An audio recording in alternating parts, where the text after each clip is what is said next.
Hello everyone, this is your Bollywood spy यानी कि RJ Divya सोलकम। और इस वक्त मेरे साथ मौजूद है हम सबके चहेते और बहुत ही कमाल के इंसान साकिब सलीम। साकिब, सबसे पहले तो congratulations on super performance in 83 and now unpause नया सफर में जो आपकी कहानी है तीन तिगड़ा, उसके लिए भी तो जानना चाहूंगा कैसे रहे feedbacks and reactions. Thank you so much यार। बहुत ओवरवेलमिंग रहा है पिछला एक महीना। बहुत सारा प्यार मिला है, बहुत सारे मैसेजेस आए हैं, बहुत सारे कॉल्स आए हैं, तो बहुत अच्छा लग रहा है। थोड़ा सा नर्वस भी हो जाता हूँ जब इतनी तारीफ हो जाती है कि अब आगे और अच्छा करना पड़ेगा। वरना लगता है कि करते रहो जो कर रहे हो। आई एम वेरी एक्साइटेड यार। I ended the last year on a good note and I'm starting this year on a good note. So I'm just happy, grateful that I'm working with all the chitter chatter around COVID that's going around. I am grateful that I am getting to work and put out stuff that I'm proud of. तो तीन तिगाड़ा में जो आपका character है बहुत ही interesting character है unpause में। एक समथिंग डिफरेंट जो आपने अभी तक कभी किया नहीं है, तो please how exciting was that और कुछ बताइए उसके बारे में। यार बड़ा एक्साइटिंग था। Like I have always maintained I am not a trained actor. तो मैं तो नई नई चीजें सेट पे ट्राई करता हूँ, वही मुझे समझ आती हैं। तो इस बार एक अलग ग्रेन का कैरेक्टर मिला। He comes from strata of society जहाँ के रोल्स मुझे ऑफर नहीं होते हैं। मैं हमेशा अर्बन रोल्स में ही रहता हूँ, ज्यादा cute chocolate boy all that. So I got damn excited यार। I was getting to play a character which was not the usual stuff that gets offered to me. And also the team यार, वो team बहुत अच्छी थी, बहुत young team है। Director है हमारा रुचिर, FTI से है। एक्टर्स बहुत अच्छे हैं जो बाकी हैं, आशीष और सैम।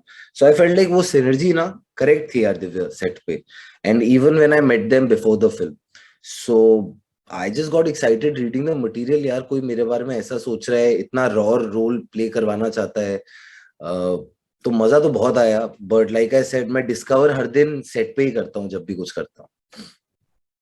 यू नो, इस कैरेक्टर की बात करेंगे तो पैंडेमिक एंड लॉकडाउन के बनते इनको काफी दिक्कतें आती है इस आपके वाले जो ट्रैक में। तो जानना चाहूंगा रियल लाइफ में भी how tough was this entire lockdown phase for you.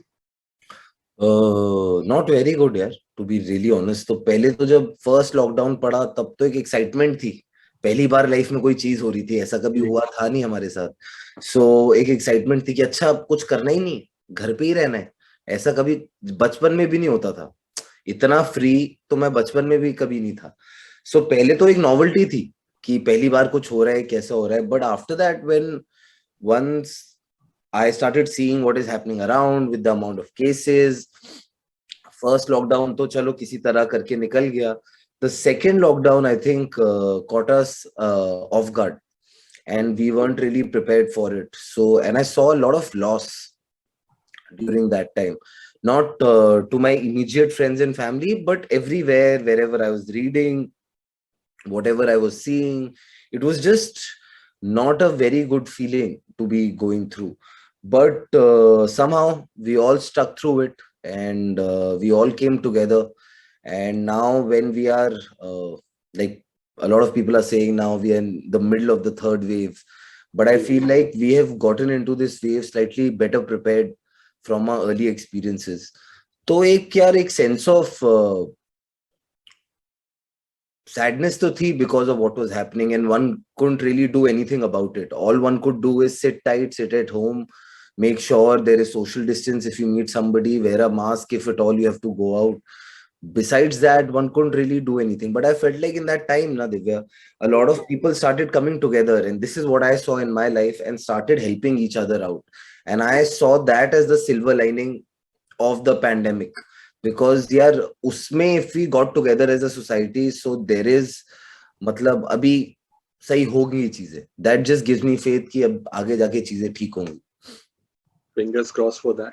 तो 2020 के एंड में अनपॉज का जो सीजन 1 आया था, उसे काफी प्यार, काफी व्यूअरशिप मिली थी। तो जब आपको अप्रोच किया गया तो कहीं पे कोई झिझक थी कि हमें इन कहानियों से बेहतर या कि नयापन दे पाएंगे क्या नहीं कर मैंने पाएंगे? देखा ही नहीं है फर्स्ट सीजन यार। ओह, ओके। मैं मेरे पे प्रेशर ही नहीं है। मुझे पता ही नहीं है कि मेरी मेरी डायरी में वो अच्छा है बुरा है कैसा है। आई एम श्योर अच्छा है, तभी सेकंड सीजन बन रहा है। But I haven't really seen the first season.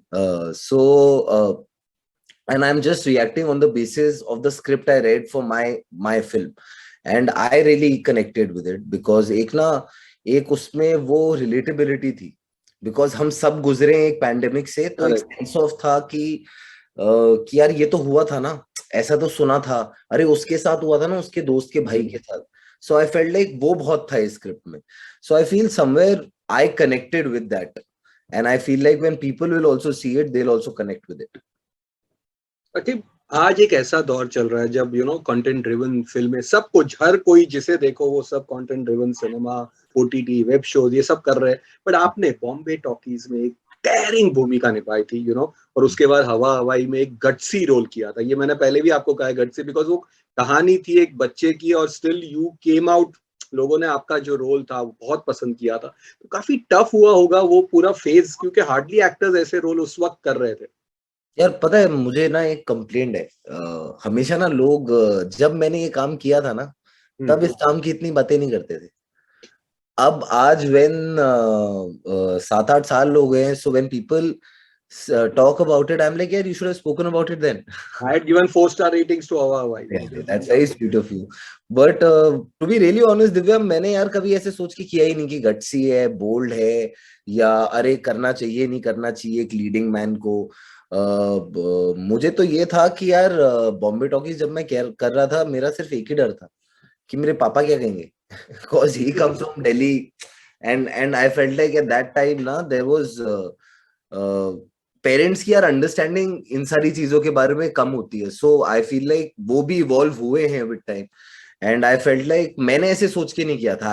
I read the script, I heard the script from Karan, and I thought that this is a story that needed to be told.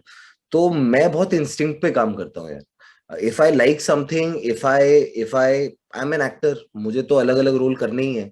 सो अगर अलग अलग role try नहीं करूंगा तो वरना life में same चीज करता रहूंगा, सेम तरीके के रोल करता रहूंगा। आई थिंक वो बीच में ना मैं एक जगह फंस भी गया था लाइफ में, जब मैंने 2-3 पिक्चरें ऐसी की, फिर मैंने सोचा कि मैंने कहा यार मैं क्या कर रहा हूँ, I have to now start doing acting, acting parts. I can't just फैलाओ माय बाहें and say I love you and that will be great. I need to come with stories that say something, and hence now with there is a conscious effort in all the choices that I make, that at least there is a takeaway from the films that I'm doing. लेकिन दूसरी ओर, you have also been part of big films like Race 3, this man, even 83। तो ये जो balance कैसे होता है, और ये वाला जो फेज है उसे कितना आपने एंजॉय किया? फेम, स्टारडम जो भी है वो यहाँ पे एक बहुत ग्रैंड वे में आपको मिला। मतलब it is, sometimes it is very surprising for me, like Race 3 was a film that was not reviewed well, as in a lot of critics panned the film saying अरे ये क्या है, अच्छी फिल्म नहीं है, all of that। सारे reviews सबने, कोई मैंने अच्छा रिव्यू शायद पढ़ा ही नहीं रेस का। बट जब भी मैं इंटीरियर्स ऑफ द कंट्री में जाता हूँ, I feel like people have not seen a Hawa Hawai और मेरे डैड की Maruti, they have seen a Race 3। So I feel like हर फिल्म का ना एक पर्पस होता है। I feel like, yes, I want to do content driven stuff, but I also want to reach out to more and more people. I want to create an audience that likes watching me. And with 83, the intention was just to be a part of a film that was celebrating something that I've spoken about all my growing up years, because I had never seen it and I had only heard it. And of course, the fact that it was a Kabir Khan film, that was a big lalach, because I love Kabir as a director. So her film का एक reason होता है दिव्या, आप वो क्यों करते हो, क्यों नहीं करते हो। So I feel like now I personally feel that I just need to keep working, because the industry tells you what is good for you at the moment. If you try and start chasing things left, right, and center, you will not find your center. True. So the point is just to keep working every day and trying to do the best, trying to make the best of what you're getting offered. जो भी है आप balance बहुत अच्छा कर रहे हैं। लेकिन 83, इतना प्यार, इतना रिस्पेक्ट, जब ये रोल आया होगा आपके पास, तो कभी सोचा था कि मैं पहले तो इस तरीके से इसे प्रेजेंट कर पाऊंगा और इतना प्यार मिलेगा? यार ऐसा तो कोई नहीं सोचता ना करने से पहले। बट आई रिमेम्बर मैं इस रोल के पीछे भागा था। This role didn't come for me. I had read an article in the newspaper which said 83 being directed by Kabir Khan to star Ranveer Singh as Kapil Dev. And the cricketer in me got really happy कि अरे ये तो अच्छी बात है, 83 पे picture बन रही है, अरे सुपर, मजा आएगा. मैंने अखबार फोल्ड करके रखा और मैं एकदम सोच में पड़ गया कि यार 83 पे फिल्म बन रही है तो मोहिंदर अमरनाथ कौन है पिक्चर. बिकॉज मुझे सारे स्टैट्स पता है वर्ल्ड कप के. सो आई एम लाइक अरे that's the role, that will be a great role in the film. I don't know anything about the film but it will be a great role. So I reached out to Kabir Khan. I messaged him. I went and met him. मैंने एक presentation दी अपने बारे में उनको कि sir मुझे ये पता है, मुझे ये पता है, मैं ऐसे कर सकता हूँ, मैं वैसे कर सकता हूँ. ऑडिशन किया, एक क्रिकेट का टेस्ट किया. He wanted to see if I was good enough as a cricketer. तो फिर जाके मुझे पिक्चर मिली. एंड तब मुझे रियलाइज हुआ कि मुझे क्या मिला है. बिकॉज आप ना प्रोसेस में होते हो कुछ चीज हासिल करने की, जब वो आपको मिल जाती है, it's only then you realise कि oh okay now I have got this, how will I do this. So I think but एक ब्यूटीफुल प्रोसेस था यार, बहुत मजा आया. साल भर तो इस पिक्चर के लिए प्रेप ही किया. जब लंदन जा रहे थे पिक्चर शूट करने तो ऐसा लग ही नहीं रहा था कि पिक्चर शूट करने जा रहे हैं, ऐसा लग रहा था वर्ल्ड कप खेलने जा रहे हैं. सो आई फील लाइक वो एक एटमोसफियर कबीर खान ने बनाया था यार, वो मैजिकल था. It's one of my best experiences as an actor. तो मैं उसके ऊपर ना 4 घंटे बात कर सकता हूँ, क्योंकि वो ऐसी ऐसी चीजें हुई हैं, मैजिकल चीजें हुई हैं. और कभी कभी सेट पे ना जब तेरा एक्टर सिंक में आ जाते हैं ना, उसका मजा ही कुछ और है. जब we are shooting the bus sequences and the whole energy is just seeming 100% bang on, the मजा of that is something else only यार, I can't explain. And also that emotional scene of yours talking to your father, one of the finest scene. अरे thank You you. know, OTT की दुनिया में भी you had super success with रंगबाज and Crackdown. In fact, आज ही मैं सुबह रंगबाज की सक्सेस पार्टी के वो पिक्चर्स पॉपअप हुए थे. तो अब क्या ऐसे ही आप बैलेंस करते रहेंगे, एक साइड 83, दूसरे side unpause and you know इस तरह से? Like I said, I want to push myself as an actor right now यार. मैं I feel like अब जाके तो थोड़ा बहुत समझ आने लगा है. ज्यादा नहीं, बिल्कुल ज्यादा नहीं, थोड़ा बहुत ही. बट तो अपने आप को एक्सप्लोर करते हैं ना यार. Why limit yourself to just one thing and one kind of things? Just try and explore yourself as an actor. अपनी जर्नी पे जाओ. Don't worry about how the country or how anybody is perceiving you.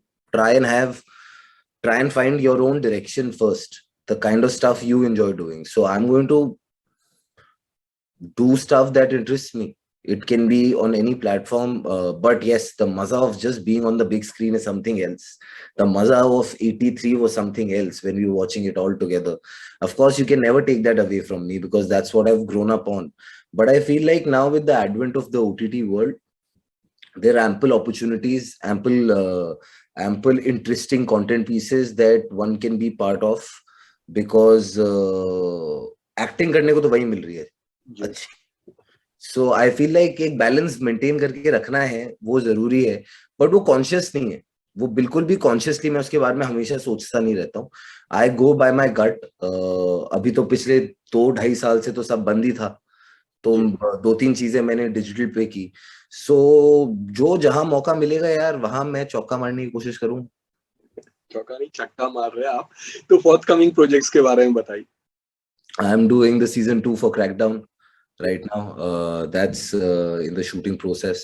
I have finished a horror comedy called Kakuda with Sonakshi, Ritesh and me, and Naya Safar. These are the things that I've shot for. There are a couple of things that hopefully I should be able to talk about sooner with you. हो जाएंगी announce 2-4 हफ्ते में, तो wait कर लेते. तो एक चलते चलते लास्टली एक फैन मोमेंट बताइए जो अब तक आपका यादगार रहा है. कोई फैन ने जो आपको फीडबैक दिया, कुछ किया आपके लिए, जो सबसे यादगार, सबसे स्पेशल रहा. हो.